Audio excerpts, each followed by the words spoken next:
Hello learners, कैसे हो आप सभी। I hope you all doing great. स्वागत है आपका लर्न्स पेयर पर, जहां हम करते हैं पॉलिटिकल साइंस के सिलेबस को इजी और understandable.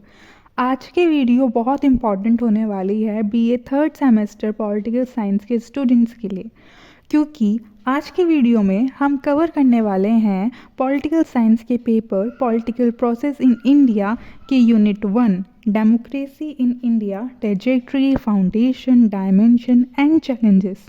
So students, please video को एंड तक देखिएगा चैप्टर के फुल एक्सप्लेनेशन के लिए। और वीडियो को शुरू करने से पहले प्लीज़ वीडियो को लाइक कर दीजिए, और अगर आप लर्न्स पेयर पर नए हो तो लर्न्स पेयर को सब्सक्राइब कर दीजिए। सो स्टूडेंट्स, बिना कोई देरी करे चलिए वीडियो की शुरुआत करते हैं। वीडियो को शुरू करने से पहले हम ये देख लेते हैं कि हम इस यूनिट में क्या पढ़ेंगे। हम इस यूनिट में डेमोक्रेसी के बारे में पढ़ेंगे। स्टूडेंट्स, हमारा पहला टॉपिक है trajectory of democracy in India. India में डेमोक्रेसी कैसे डेवलप्ड हुई इंडिपेंडेंस के बाद। इंडिया जैसे कि आप जानते ही हैं कि इंडिया एक डेमोक्रेटिक कंट्री बन गया था 1947 के बाद। जब हमें इंडिपेंडेंस मिली उसके बाद 1950 में कॉन्स्टिट्यूशन अप्लाई हुआ, यानी कि संविधान बन गया था। और 1951-52 में इंडिया में फर्स्ट जनरल इलेक्शंस हुए और डेमोक्रेसी ऑफिशियली काम करने लगी। लेकिन डेमोक्रेसी की जर्नी ईजी नहीं थी, कभी प्रोग्रेस हुई, कभी प्रॉब्लम्स आई। सो हम कह सकते हैं कि इंडिया की डेमोक्रेसी टाइम के साथ ग्रो तो हुई, लेकिन अप्स एंड डाउन्स के साथ। The second topic we will study is foundation of democracy. Indian democracy कुछ बेसिक वैल्यू पर बेस्ड है, जैसे justice, equality, liberty and secularism. लेकिन सबसे इम्पॉर्टेंट फाउंडेशन है कॉन्स्टिट्यूशन, और इसको सपोर्ट करते हैं कुछ strong institution like parliament, judiciary and election commission. इनके थ्रू लोगों के राइट्स और ड्यूटीज़ डिफाइन की गई हैं। Okay, the next topic is dimension of democracy. Democracy के 3 मेन डायमेंशंस होते हैं। First is political dimension, second is social dimension and third is economic dimension. Political dimension में आता है हमारा free and fair election, political party और right to vote, यानी लोग अपना नेता खुद चुनते हैं। सेकंड इज सोशल डायमेंशन, सभी लोगों को इक्वल राइट मिलते हैं और इसमें नो डिस्क्रिमिनेशन, सभी को इक्वल रिस्पेक्ट मिलनी चाहिए। सोशल डायमेंशन में हमारा यही सब आता है। थर्ड इज़ इकोनॉमिक डायमेंशन, यहाँ फोकस होता है इक्वल अपॉर्चुनिटीज़, पॉवर्टी को रिड्यूस करना और इनइक्वालिटी को ख़त्म करना। फोर्थ टॉपिक जो हम पढ़ेंगे वो पढ़ेंगे हम challenges of democracy in India. India की डेमोक्रेसी को बनाते वक्त बहुत सारे चैलेंजेस आए, जैसे corruption, casteism, communalism, dynastic politics, weak institution, यही सब। तो चलिए हम इन टॉपिक्स को डिटेल में एक्सप्लेन करेंगे। तो सबसे पहले हम बात करते हैं डेमोक्रेसी होती क्या है।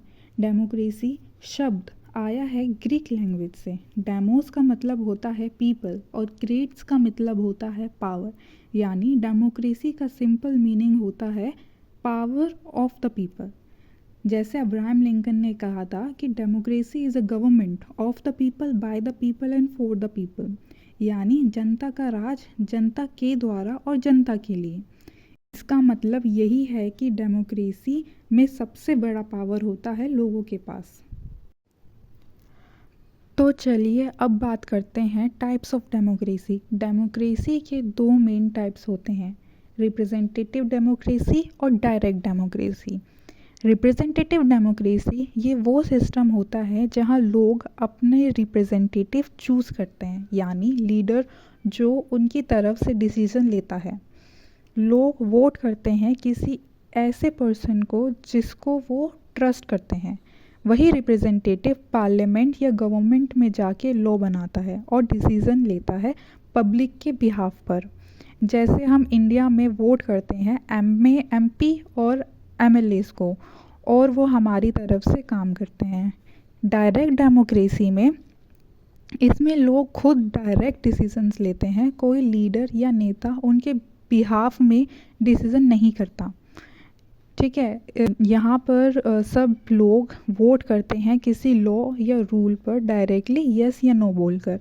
जो मेजॉरिटी डिसाइड करता है वही डिसीज़न फॉलो होता है।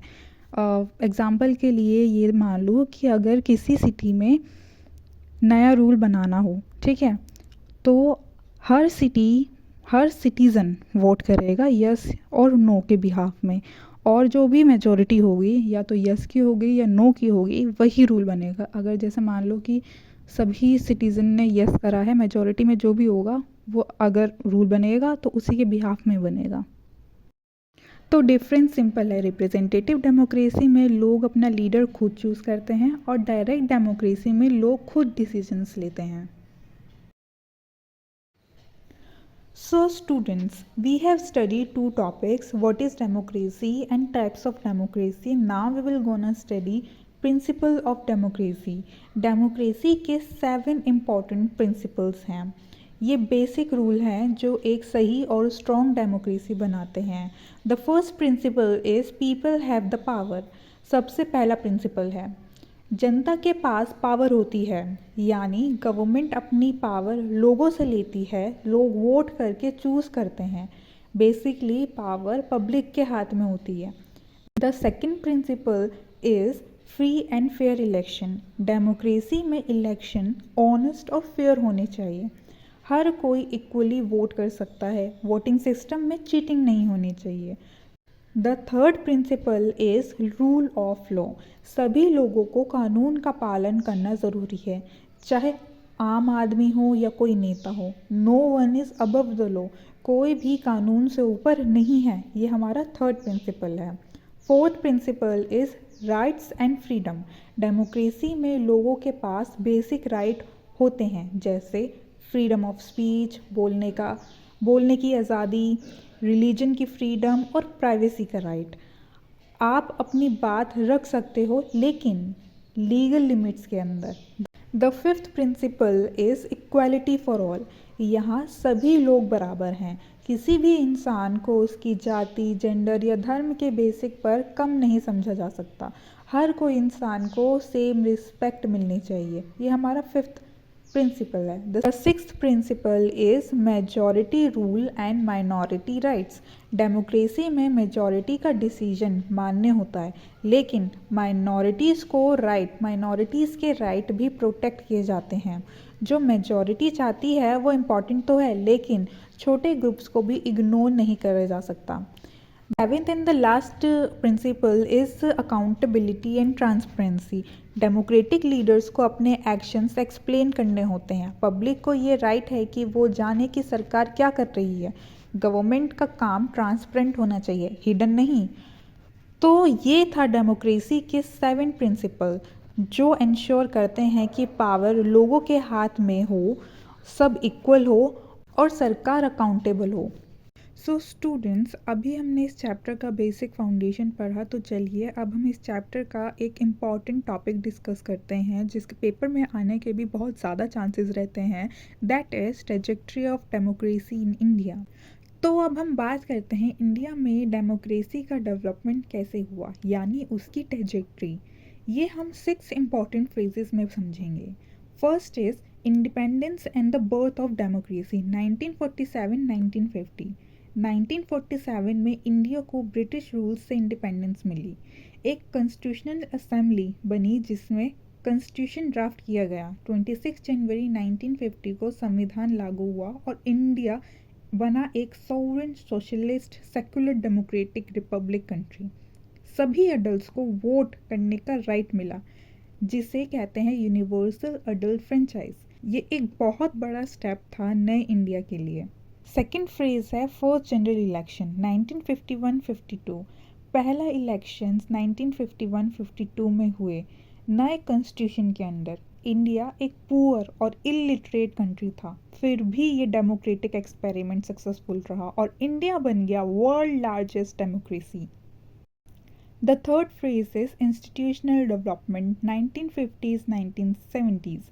इस पीरियड में पार्लियामेंट, जुडिशरी, इलेक्शन कमीशन और फ्री पास जैसे डेमोक्रेटिक इंस्टीट्यूशन का डेवलपमेंट हुआ। पॉलिटिकल पार्टीज एक्टिव हुई और लोग पीसफुली पावर ट्रांसफ़र की आदत में आए। लेकिन कुछ प्रॉब्लम्स भी थी, जैसे सेंट्रलाइजेशन ऑफ पावर और एक ही पार्टी का ज़्यादा rule, mainly Congress. The fourth phase is emergency period 1975-77. As you all know, 1975 में इंदिरा गांधी जी ने emergency डिक्लेयर कर दी। सिविल लिबर्टीज सस्पेंडेड हो गई और मीडिया कंसर्न हुई और अपोजिशन लीडर्स को जेल भेज दिया गया। ये टाइम इंडियन डेमोक्रेसी के लिए एक टेस्ट था। बट 1977 के इलेक्शंस में जब रूलिंग पार्टी हारी तो ये एक मेजर विक्ट्री थी फॉर द डेमोक्रेसी।